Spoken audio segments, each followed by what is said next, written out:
Di Aceh saat itu ada akademi militer yang ditulis sana 100 orang jenderal khusus menjadi instruktur dari Turki Utsmani. Ini yang tidak diungkap lagi, luar biasa. 100 jenderal hanya mendidik yang bernama Taruni Taruna di akademi militer, sehingga suami dari Malahayati, kakak letting dia, itu terbunuh nanti dalam perang Teluk Benggala dengan Portugis. Datang Malahayati nanti, dia memimpin 3.000 pasukan perempuan janda. Dia kejar Portugis. Jadi itu di mana dikejar? Meriamnya dikirim ahli senjata. Di Banda Aceh ini ada perkampungan yang disebut orang Turki. Ada perkuburan Turki yang tidak terganggu, masih aman di Bitai. Jadi dikirim ke sini pertama ahli senjata, buat senjata. Yang kedua jenderal-jenderal melatih perang. Jadi produknya siapa? Malahayati. Bagaimana Malahayati?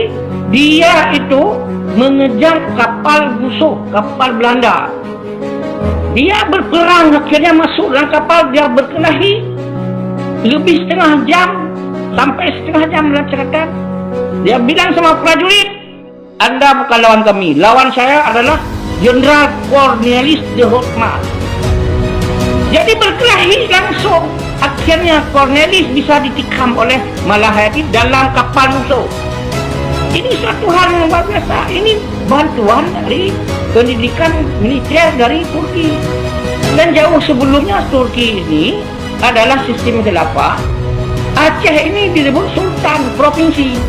Jadi tunduk ke sana. Seluruh dunia Islam dalam sistem khilafah hanya ada satu pemerintahan, hanya ada satu khalifah. Wilayah lain tunduk ke sana semua.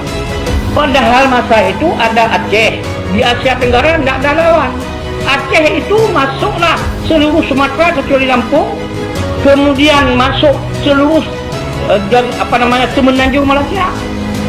Saat yang sama ini Aceh luar biasa gagahnya. Ada Mughal di India, Sultan juga.